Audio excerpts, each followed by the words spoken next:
He had been dying for 3 weeks by the time they carried him through my gates, a bear of a man reduced to a frame of angles under gray wool, his skin the color of tallow.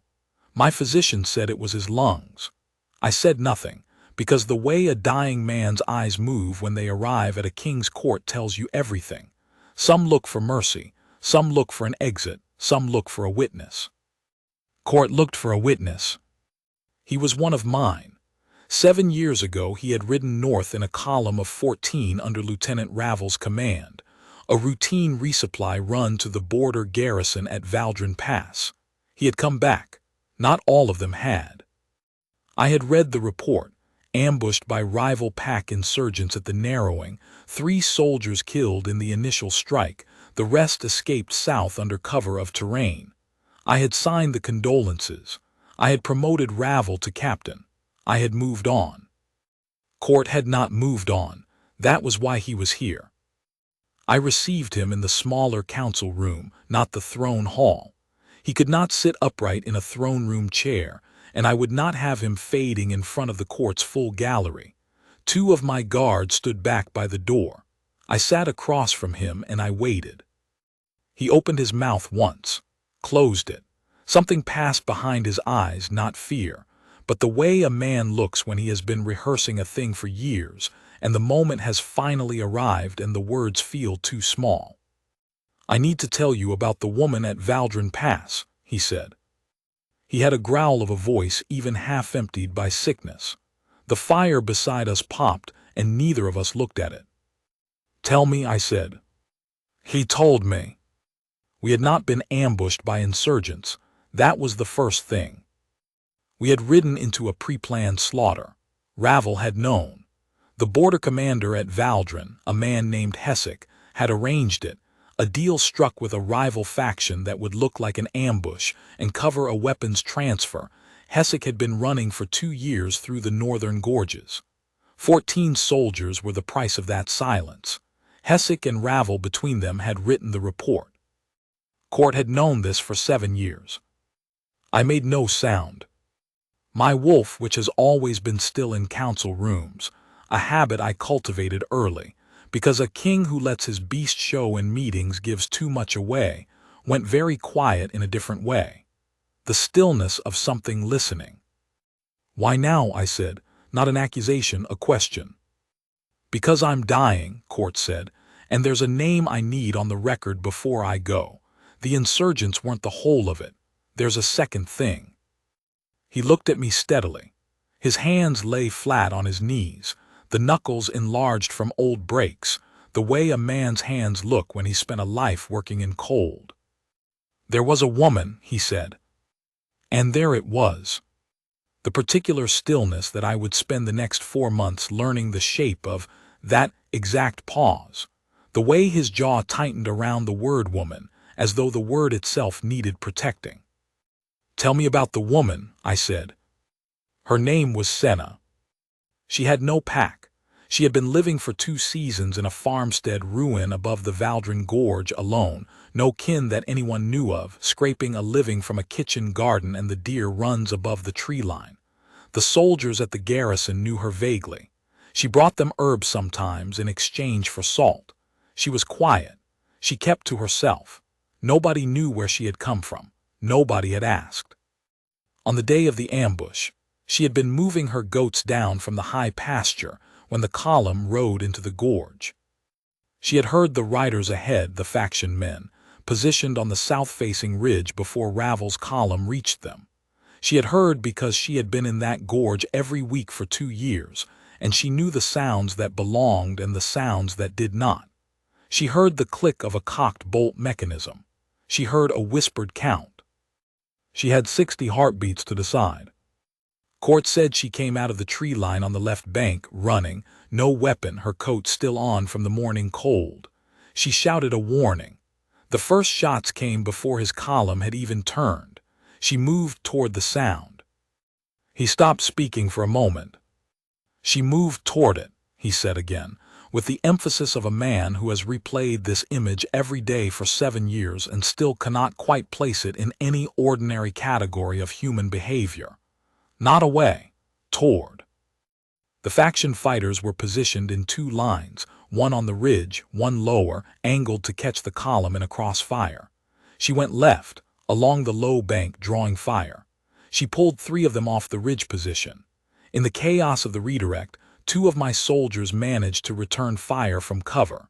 She was hit the first time somewhere in the first minute. Court didn't see where. She didn't stop. She made it to the base of the ridge. She pulled a soldier named Van out of the open, where he'd taken a shot to the leg. She was hit the second time near the end. By the time it stopped, by the time the faction men broke and ran, and the smoke cleared from the gorge, 11 of my 14 soldiers were standing. 3 were dead from the initial volley. 11 were standing who should not have been. Senna was not standing. We got to her, Court said. She was breathing. He stopped. The firelight moved over his face. She didn't last the night. The council room was very quiet. We buried her there, he said, on the left bank above the water line under an oak that had been struck by lightning, so we'd know the place. We were going to report it, all of us. We were going to tell you exactly what happened. His voice went thin for a moment, scraped down to its last layer. Ravel told us we were mistaken. He said we'd been in shock, that we remembered it wrong. He said there was no woman. He went to Hessek, and Hessek, he let out a long breath. Hessek had a very effective way of making men understand consequences. 7 years. 11 men had carried this name for 7 years. I became aware that my hands were flat on the table, that I had placed them there deliberately at some point in the last few minutes to keep myself still. My wolf was not still. My wolf had done something I had not felt in years. It had turned. The way a compass needle turns, not toward anything visible, toward the north, toward a point above the Valdrin Gorge that it had apparently been oriented toward this whole time without my knowing. That was the first indication. I did not understand it yet. Her name, I said. Senna, he said. That's what the garrison soldiers called her. I don't know her family name. I don't know if she had one. I don't know where she came from. He met my eyes. I know what she did. I know where she's buried. And I know she deserves to be on the record. He died 4 days later, in a warm room in my keep, with a physician and a fire and the dignity that should have come to him years before it did. I had Ravel and Hessek brought to the court within the week. And then I rode north. I took the surviving 11 with me. 2 had died in the years between, 1 in a different skirmish, 1 of fever. 9 remained. I sent word to each of them. I did not explain. I said, "You rode with Court's column 7 years ago. Report to the gates at dawn." Every one of them came. We rode without ceremony. 8 guards, the 9 soldiers, my Marshal Brenwick, who knew enough not to ask questions on the first day of a king's hard ride, and the second day, and the third. Brenwick has been with me for 12 years. He has the rare gift of reading a silence correctly. The road north climbed slowly into the pine country. The rivers narrowed and went faster. The gray slate that paves the gorge country started appearing underfoot, that cold blue-gray that is Valdremore's own color, the color of a sky an hour before dawn. I have always felt most myself in this country, something about the compression of the gorges, the way sound moves differently in them, the cedar and cold water smell. I grew up in the southern holds and came north as a young king, and the north got into me in a way the south never had. On the second night, at a way station camp in the pines, I spoke to Van. Van was the soldier she had pulled from the open ground. He was a compact, gray-haired man now. He had been barely more than a boy at Valdrin Pass. He sat across the fire from me, and he answered my questions with the careful precision of someone who has had 7 years to organize the facts and is afraid that speaking them will undo the organization. "What did she look like?" I said. He was quiet for a moment, not reluctant, arranging. "Dark-haired," he said, "medium height. Very still, usually the way people get when they spend a lot of time alone and they've stopped performing stillness and it's just what they are." He paused. "She had a direct way of looking at you, not aggressive, just present, Like she was actually seeing you, not the uniform. Another pause. She had a burn scar on her left wrist.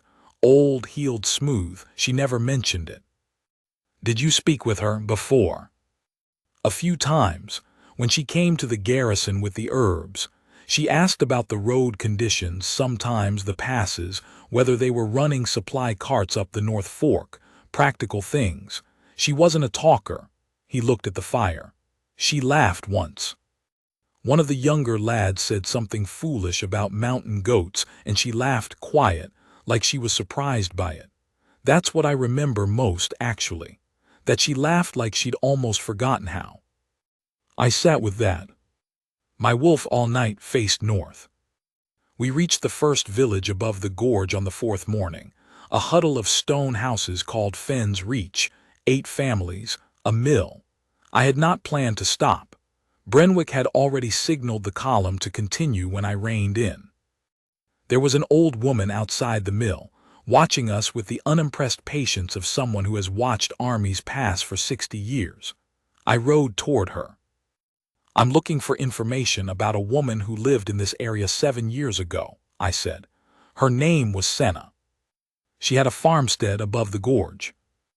The old woman looked at me for a long moment.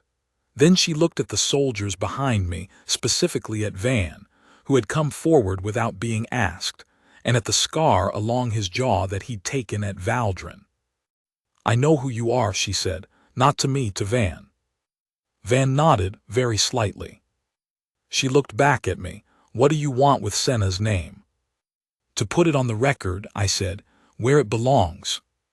She studied me the way old women study things, without the pretense of quick judgment.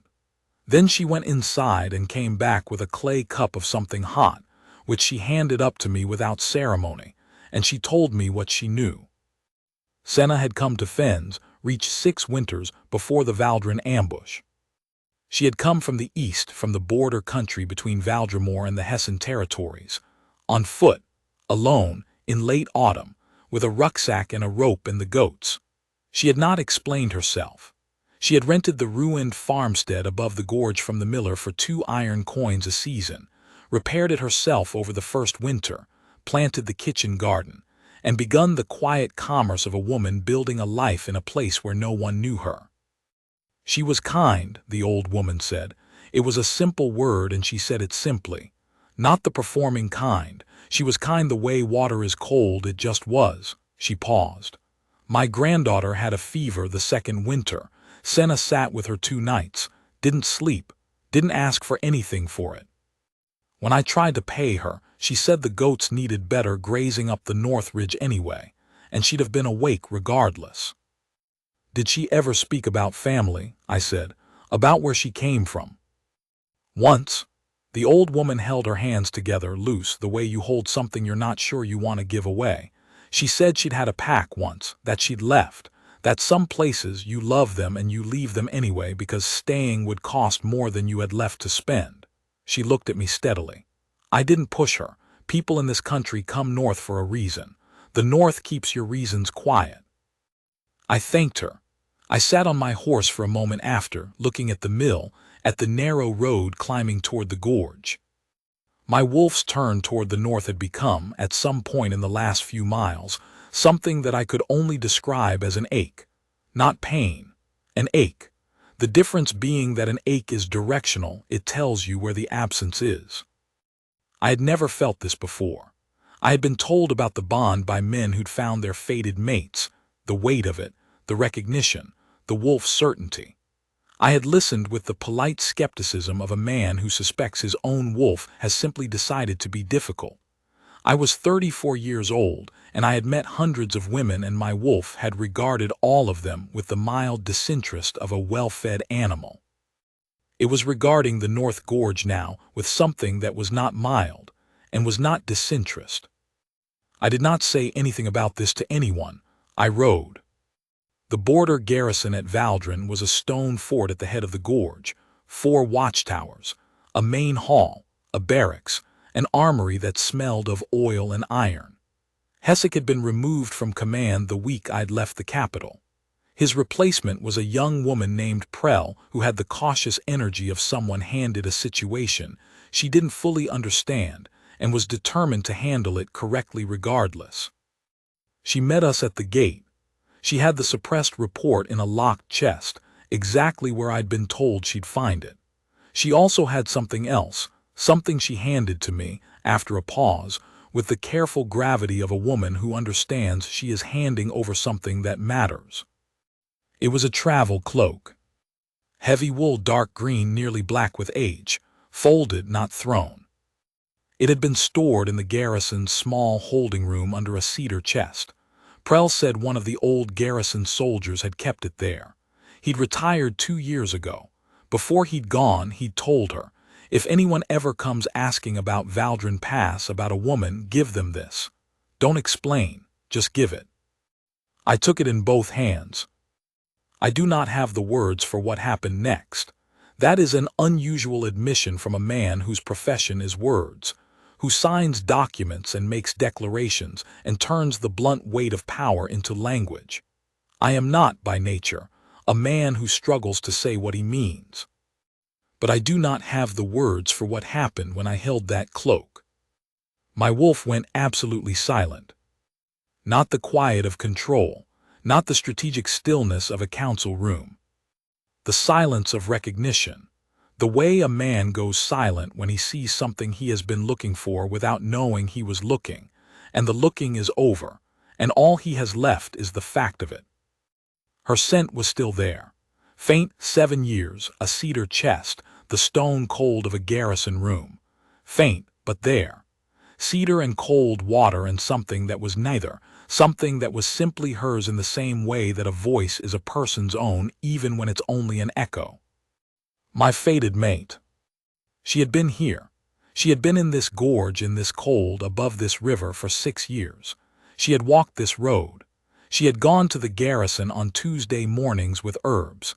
She had laughed once at a young soldier's joke about mountain goats, quiet as though she'd forgotten how. She had looked at Van directly, present, not at the uniform, 2 weeks before she ran toward gunfire to pull him out of the open. And I had been in my southern capital, signing resupply orders, and my wolf had been turning north, and I had thought it was merely the north that called me, the slate and cedar and cold, the compression of the gorges, and it had not been the gorge at all. It had been her. I stood very still for a long time. Brenwick behind me said nothing. That is one of his gifts. Eventually I folded the cloak and handed it back to Prell. "Keep it here," I said, "for now." I went inside and read the suppressed report. It took me most of the night. Not because it was long. Hesse's falsified version was 3 pages. The original, buried underneath in a sealed secondary file that someone in the garrison had been careful enough to preserve, was 9. The 9 pages had been written by 2 of the 14 soldiers and countersigned by the others, including at the bottom, in handwriting that had clearly been written under duress, a cramped and careful signature, "R. Court." They had tried. 7 years ago they had tried. The original report named Senna. It named what she had done. It gave the exact sequence of the engagement, her warning, her movement toward the ridge, the fire she drew, the soldiers she made it possible for to reach cover. It named the 11 who survived. It named the 3 who died. It said, this woman, packless and unarmed, prevented what would otherwise have been a complete loss of the column. She died of her wounds on the night of the ambush. She was interred on the left bank of the Valdrin Gorge, beneath a lightning-struck oak, at approximately the 3rd watch. It said, "We request that her name be entered into the pack record, and that she be honored accordingly." Hesse had buried this. Ravel had buried this. They had buried it under 3 pages of clean bureaucratic fiction and gone on with their lives. I sat at the garrison table with the original report under my hands, and I thought about 7 years. About the Tuesday mornings, she had not gone to the garrison because there was no garrison visit left to make. About the farmstead above the gorge, empty since that autumn. About the kitchen garden going to seed and then to ruin and then back to meadow. About the goats, presumably dispersed to someone in Fenn's reach. About a grave on the left bank under a lightning-struck oak. About a king in the south who had signed the falsified report and promoted the man who wrote it and felt, somewhere in his wolf, a directional ache toward the north that he had attributed to landscape. I am not given to sentiment. My court would say I am not given to much of anything that isn't controlled and deliberate. That is not entirely wrong. I was raised to be the instrument of this kingdom, and I have been its instrument faithfully, and I do not, as a rule, allow what I feel to leak into what I do. But I sat at that table for a long time before I moved. In the morning, I assembled the column in the garrison yard. 22 people. The 9 surviving soldiers from Court's column, my 8 guards, Brenwick, Prell, and 3 garrison soldiers who had been there 7 years ago, and whom Prell had quietly asked to attend. I stood before them. I had the original report in my hand. 7 years ago, I said, 14 soldiers of Valdremore rode into this gorge and were betrayed by 2 of their own command into an ambush that was designed to kill all of them. 11 of those 14 survived. I looked at the 9 soldiers from the column. You survived because of a woman named Senna. This report, I held it up, was written by your hands and suppressed by Hessick and Ravel. It has been in that garrison room since the year it was filed. I have read it. The yard was still. The gray light of early morning lay flat across the slate. Those responsible for the suppression have been removed and will answer for it in the Capitol, I said. That is already done. I am here now for a different purpose. I folded the report. I am going to the grave. I want anyone who knew her to ride with me. Every soldier from the column stepped forward.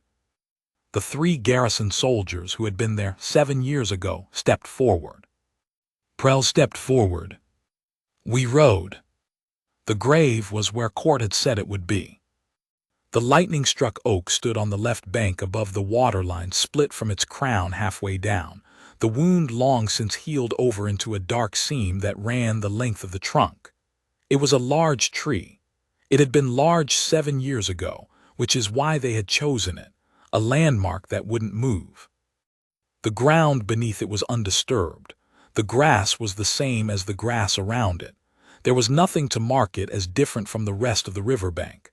There had been nothing to mark it, that was the point. You bury someone without ceremony in a hostile garrison country, you do what you can. You remember the tree. You hope that is enough. We stood in a group on the bank. The river moved below us, fast and clear. The way Valdremore rivers are in late season, high with snowmelt from the passes, carrying the gray glacial silt that gives the water its particular pale cast. The 9 soldiers had arranged themselves in a loose line. Not formally, no one had told them to. But the way soldiers arrange themselves when they understand they are doing something that matters. I stood before the tree. I had spent the ride from the garrison working out what to say, and I had arrived at the conclusion that the elaborate things I had been turning over were wrong.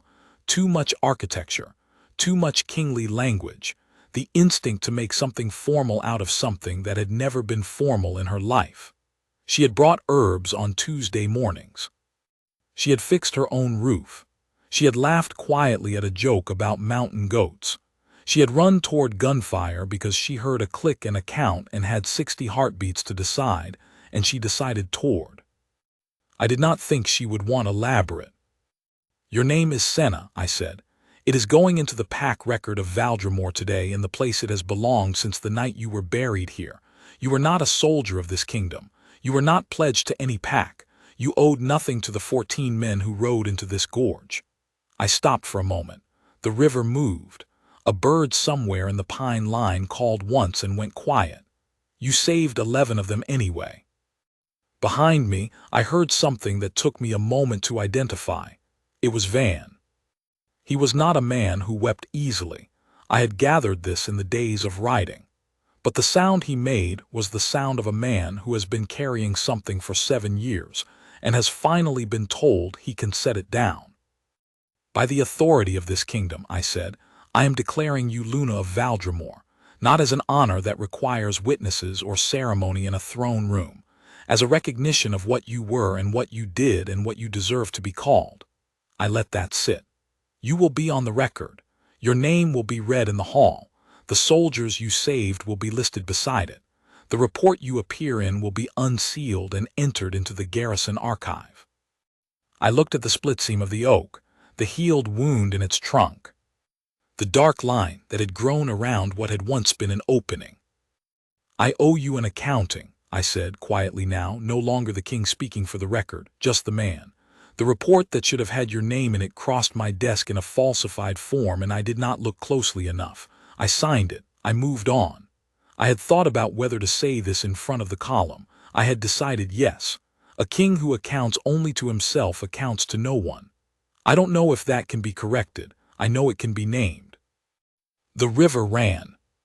One by one, the 9 soldiers knelt. Not at my direction. Not in unison. One, then another, then the rest, the way things happen that are not choreographed, that come out of a single shared understanding that the moment requires a particular weight. The garrison soldiers knelt. Prell knelt, her marshal's cloak spreading on the grass. Brenwick behind me knelt. I stood for a moment longer, then I knelt too. We remained on the bank for a long time. No one spoke. This was not the difficult silence of men who don't know what to say. It was the full silence, the kind that has room for everything and doesn't need filling.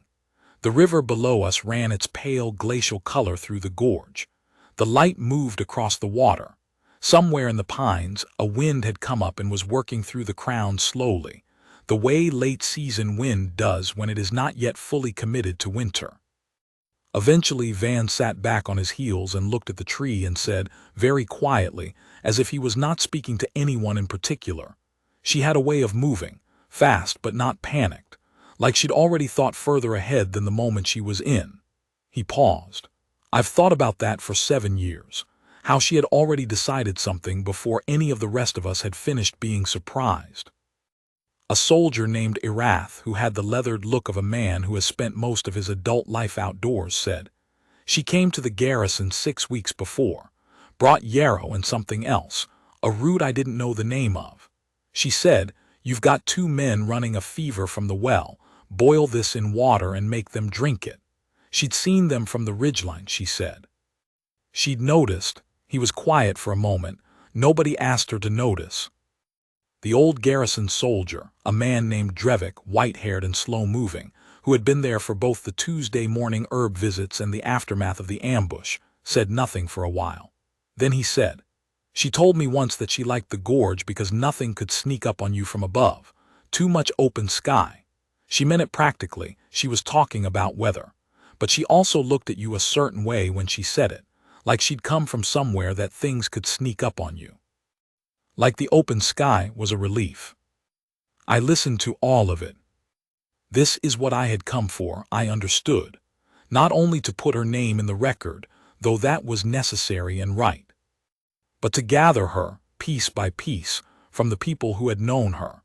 Because the alternative was to know only the shape of her death and not the shape of her living, and that seemed to me an insufficient kind of witness. She had laughed quietly at a foolish joke. She had noticed 2 men with fever from the ridgeline. She had fixed her own roof in the first winter. She had looked at people as though she was actually seeing them, not the uniform. She had come from somewhere she was glad to be away from and had built, in 6 years, in a ruined farmstead above a gorge in the northern country, a life that was small and quiet and hers.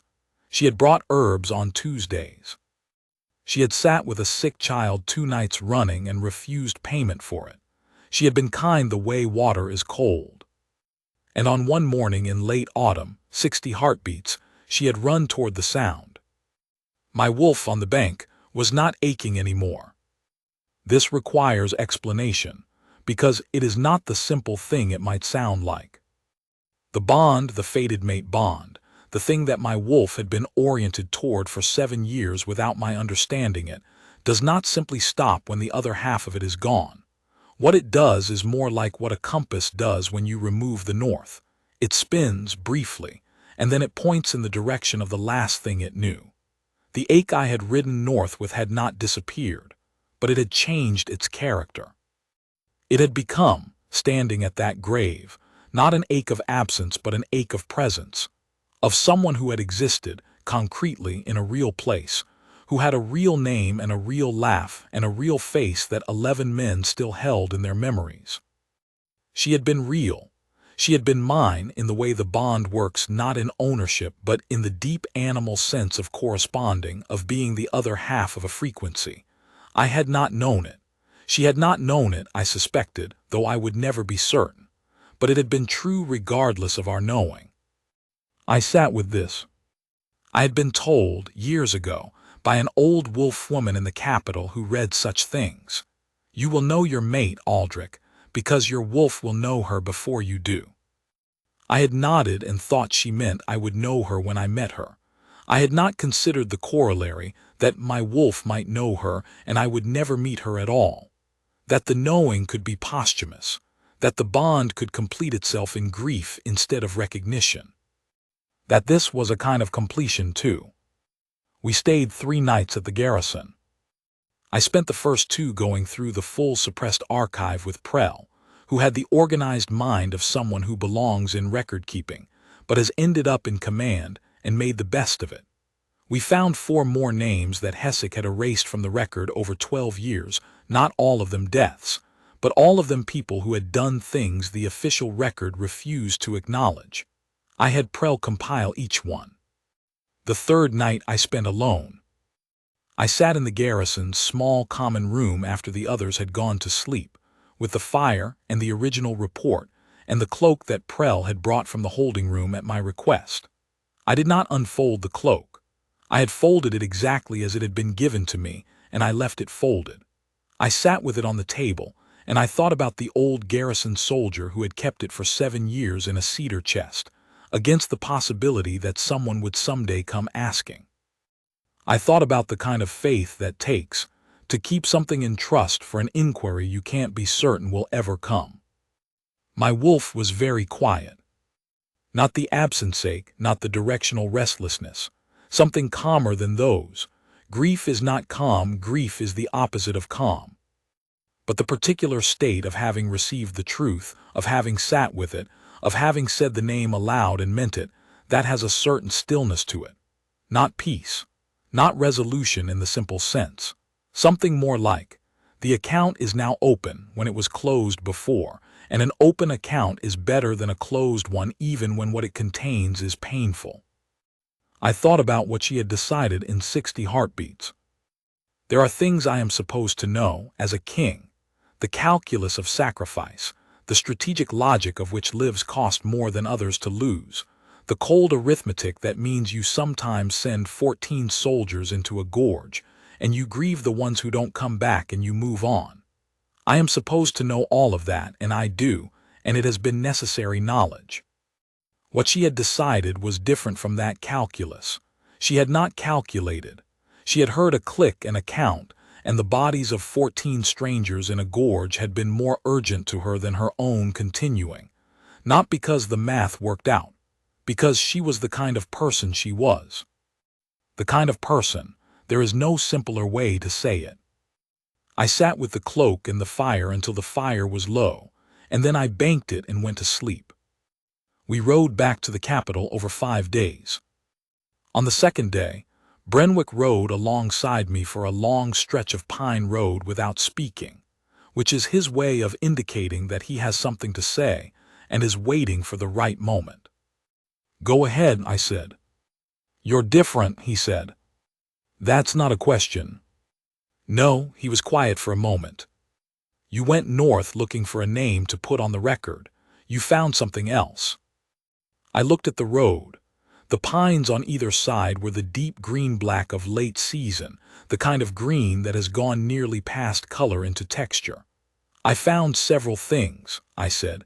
"Most of them belong in an archive." "And the one that doesn't?" I did not answer right away. "I had a fated mate," I said finally. "I did not know her. She died before I found her." I considered. Or, more accurately, the conditions that would have led me to her were dismantled by two men for their own gain 7 years ago, and she was buried in an unmarked grave on the left bank of the Valdrin Gorge. Brenwick was quiet for a long time.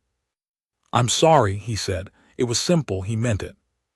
"So am I." We rode. After another mile, he said, "What will you do?" "What I should have done 7 years ago," I said. "Put her name where it belongs. Make sure the men who carried it for 7 years are not carrying it alone anymore." I thought about the 9 soldiers, the way Van had looked at the tree, the way Erath had described the yarrow and the root whose name he didn't know. And make sure the record is open. All of it. Hesse's archive, the suppressed names, everything. "That's the kingdom's business," Brenwick said. "Yes. And yours." I looked at the road ahead. Long and gray and straight through the pines, running south toward the capital, toward the work that would be there when I returned.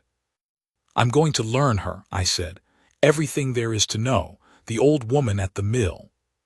The garrison soldiers, anyone who knew her, not because it changes anything, because she was real and she deserves to be known, and no one is doing that work if I don't." A pause. "It's the only claiming I have left." Brenwick nodded slowly, the way he nods when something has landed somewhere real for him. He didn't say anything else. The road ran south and we followed it. It took me 2 years. Not continuously. A king's life does not permit continuous anything. But I went back to the gorge country 3 more times.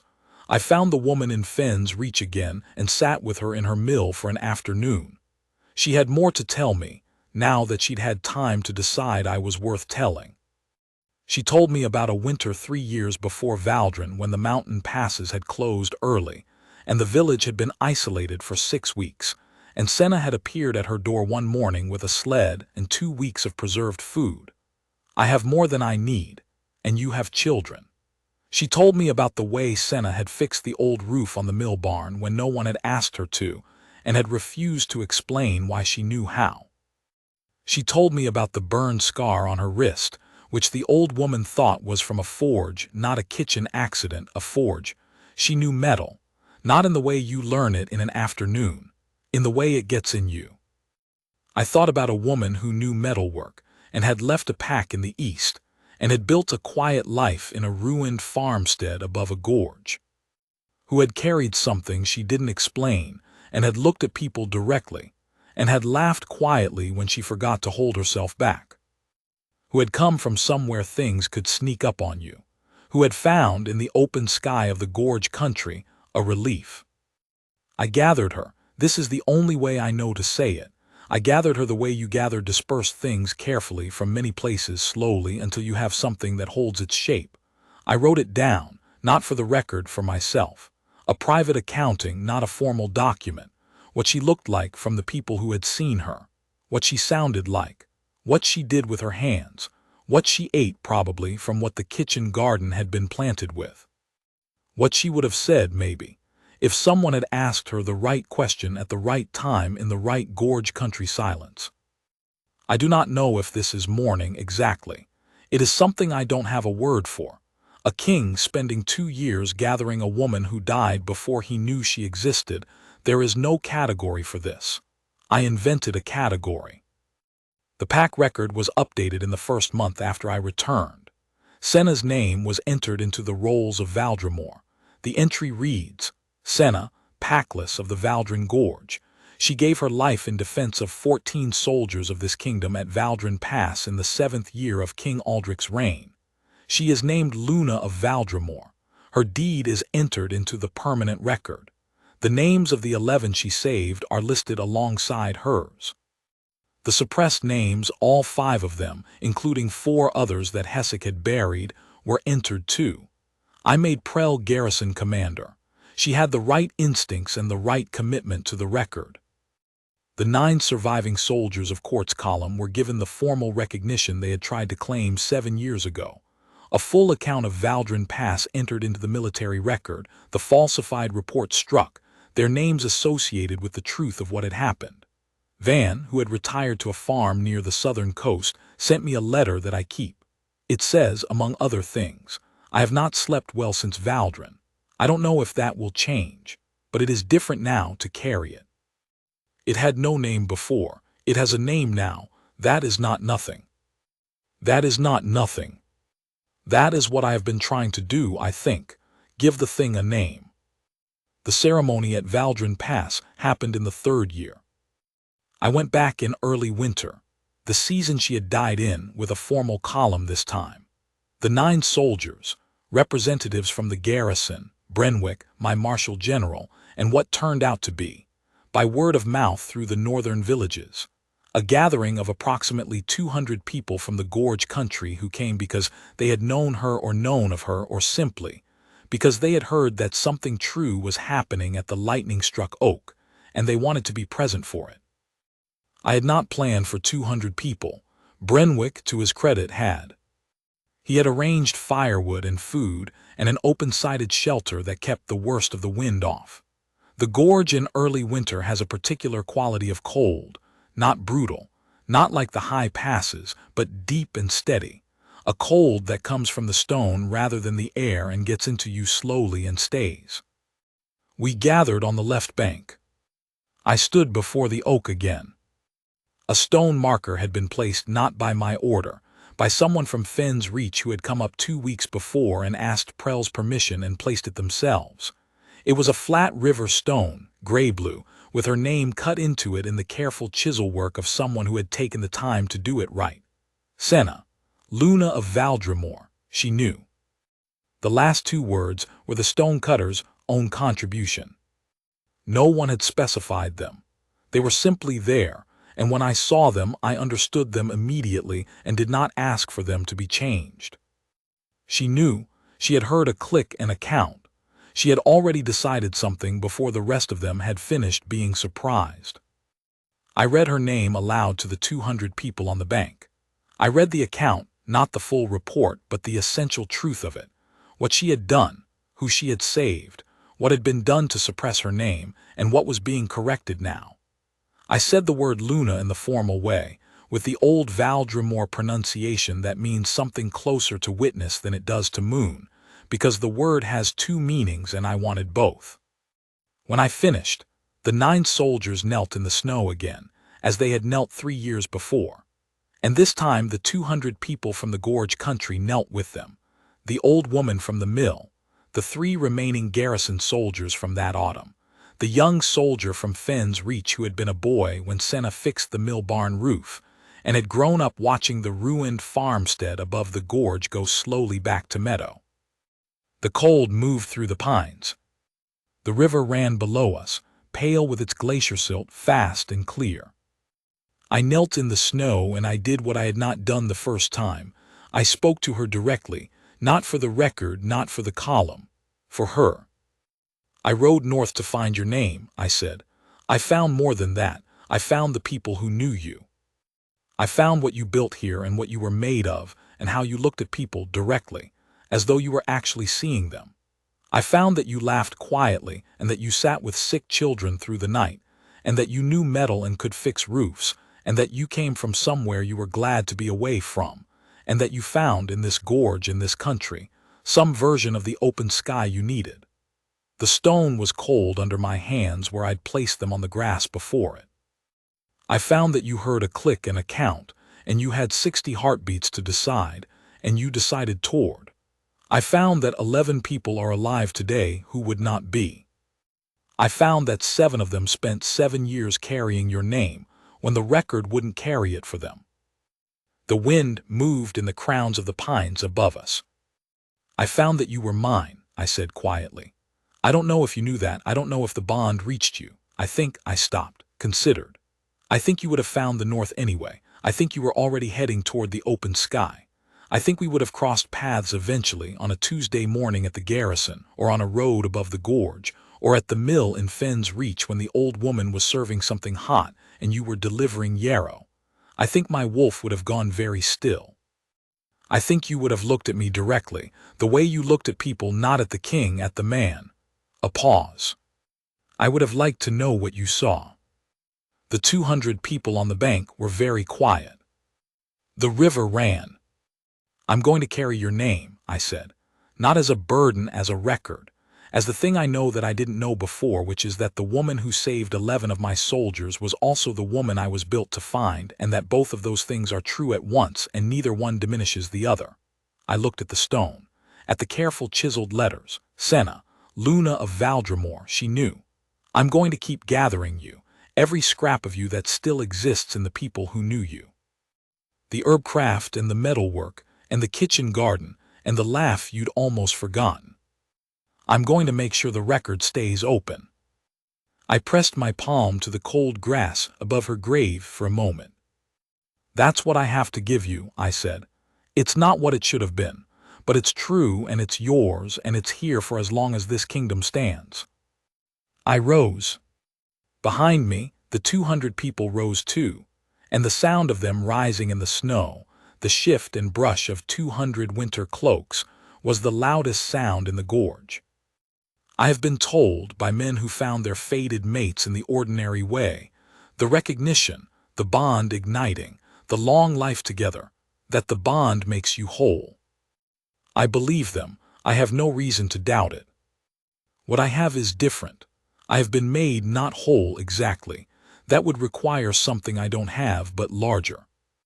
As though knowing her, even this way, even in pieces, through the memories of others and the evidence of a kitchen garden and a woman at a mill who told me about 2 nights of fever, has opened some capacity in me that was closed before. Not grief, though there is grief.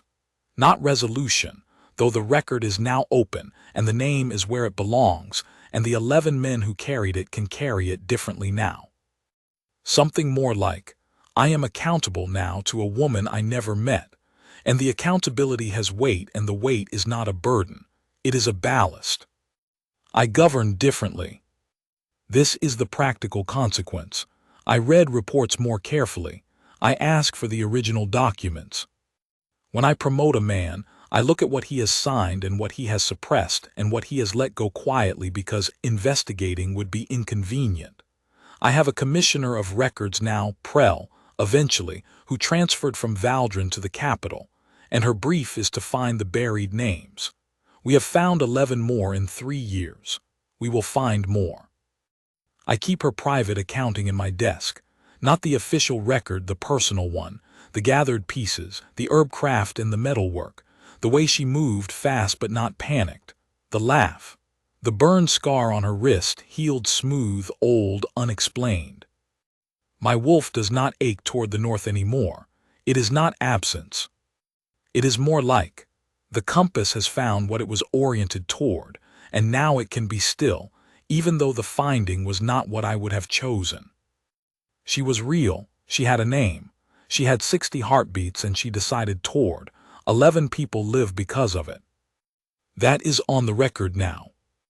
And in the north, in the Valdren Gorge, in the early winter when the river runs pale with glacier silt, and the pines make their slow sound in the wind, there is a flat gray-blue stone at the foot of a lightning-struck oak. Her name is on it. The chiseled letters are careful and deep and will last a long time. Senna, Luna Valdremore, she knew. She knew.